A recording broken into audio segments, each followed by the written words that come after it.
ఇంజనీర్గా పనిచేస్తున్నప్పుడు ఒక కరెంటు లేని ఒక మారుమూల గ్రామానికి మోక్షగుండం విశ్వేశ్వరరావు గారు బ్రిడ్జ్ సర్వే చేయడానికి వెళ్తారు.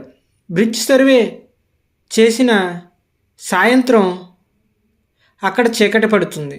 అక్కడ చుట్టుపక్కల ఎక్కడా కూడా లైట్లు అనేటటువంటివి ఉండవు.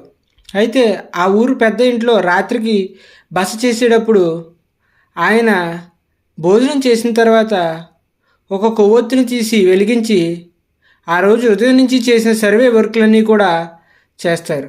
తర్వాత దాన్ని సగంలోనే ఆర్పేసి బ్యాగ్ నుంచి ఇంకొక కొవ్వొత్తిని తీసి ఆయన ఇష్టమైన పుస్తకాలు చదువుతారు. ఇదంతా చూసిన యజమాని అడుగుతారు.